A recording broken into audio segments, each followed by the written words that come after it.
Hi, ഞാൻ doctor Kavya. UAE Ras Al ഖൈമയിലാണ് work ചെയ്യുന്നത്. അപ്പോൾ എനിക്ക് കുറേ എൻക്വയറീസ് വരാറുണ്ട് UAE മിനിസ്ട്രി ഓഫ് ഹെൽത്തിൻ്റെ എക്സാമിനേഷനെ പറ്റിയിട്ട്. നമുക്ക് ആയുർവേദ പ്രാക്ടീഷണേഴ്സിന് UAE വർക്ക് ചെയ്യാൻ വേണ്ടിയിട്ട് ഇവരുടെ മിനിസ്ട്രി നടത്തുന്ന ഒരു എക്സാമാണ് MOH. ദുബായിലാണെങ്കിൽ DH, അല്ലെങ്കിൽ അബുദാബിയിലാണെങ്കിൽ DOH എന്ന് പറഞ്ഞിട്ടുള്ള എക്സാം. അപ്പോൾ അതിൻ്റെ കുറച്ച് കാര്യങ്ങൾ പറയാൻ വേണ്ടിയിട്ടാണ് ഈ വീഡിയോ. ആക്ച്വലി ആയുർവേദം, ഹോമിയോ, യുനാനി ഈ വിഭാഗങ്ങളൊക്കെ വരുന്നത് TCAM എന്ന് പറഞ്ഞ ഒരു കാറ്റഗറിയിലാണ്. അതായത് ട്രഡീഷണൽ കോംപ്ലിമെൻ്ററി ആൾട്ടർനേറ്റീവ് മെഡിസിൻ എന്ന് പറഞ്ഞുള്ള കാറ്റഗറിയിലാണ് ഇതെല്ലാം വരുന്നത്. അപ്പോൾ ഈ TCAM കാറ്റഗറിയിലെ എക്സാംസാണ്. അത് UAE എമിറേറ്റ്സുകളിൽ ഡിഫറെൻ്റ് ആണ്. ദുബായിൽ DH, അബുദാബിയിൽ DOH, ബാക്കിയുള്ള എമിറേറ്റ്സിലെ എക്സാമാണ് MOH എന്ന് പറയുന്നത്. അപ്പോൾ MOH എക്സാം എഴുതാൻ എന്തൊക്കെയാണ് ആവശ്യം എന്നുള്ളത് നോക്കാം.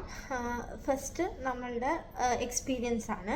2 years ഓഫ് എക്സ്പീരിയൻസ് ആണ് അവർ ചോദിക്കുന്നത്, plus 1 year of house surgency. അപ്പോൾ ടോട്ടൽ 3 years എക്സ്പീരിയൻസ് ആണ്. ഹൗസ് സർജൻസി കൂട്ടാതെ 2 years ഓഫ് എക്സ്പീരിയൻസ് ആണ്. ഹോസ്പിറ്റൽ അല്ലെങ്കിൽ ക്ലിനിക്കൽ എക്സ്പീരിയൻസ് ആണ് അവർ ചോദിക്കുന്നത്.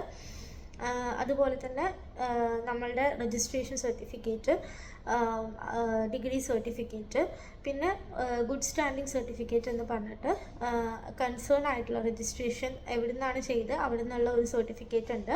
അത് ഇപ്പോൾ കേരളത്തിലാണെന്നുണ്ടെങ്കിൽ TCMC ആണ് അത് പ്രൊവൈഡ് ചെയ്യുന്നത്. ആ സർട്ടിഫിക്കറ്റ് അതിനൊരു 6 months വാലിഡിറ്റി ഉള്ളൂ. അത് കഴിഞ്ഞാൽ നമ്മൾ വീണ്ടും ആ സർട്ടിഫിക്കറ്റിന് അപ്ലൈ ചെയ്യേണ്ടി വരും. അപ്പോൾ 6 months ഉള്ളിൽ നമ്മൾ ഡാറ്റ ഫ്ലോ തീർത്തിരിക്കണം. MOH എക്സാമിന് 2 ഭാഗങ്ങളാണുള്ളത്. ഒന്ന് റിട്ടൺ എക്സാമാണ്. ഈ റിട്ടൺ എക്സാം പാസ്സായതിന് ശേഷമാണ് നമുക്ക് ഓറൽ, അതായത് വൈവയ്ക്ക് നമുക്ക് ഡേറ്റ് കിട്ടുന്നത്. റിട്ടൺ എക്സാം കോമൺ ആണ് TCAMന്, അതായത് മോഡേൺ ആണ് കൂടുതലായിട്ട് ചോദിക്കുന്നത്. വൈവയിലാണ്, ഓറൽ എക്സാമിനേഷനാണ് കൺസേൺ ആയിട്ടുള്ള സബ്ജക്ട്സ് ഏതാണ് അതിൽ നിന്ന് ക്വസ്റ്റ്യൻസ് വരുന്നത്. അതായത് ആയുർവേദ ആണെങ്കിൽ ആയുർവേദ ഡോക്ടേഴ്സ് പാനലിലുണ്ടാവും. ആയുർവേദ ഡിസീസസും അതിൻ്റെ ഡയഗ്നോസിസും ട്രീറ്റ്മെൻറ്റും ഒക്കെയാണ് മെയിൻലി അവർ ഫോക്കസ് ചെയ്യുന്നത്.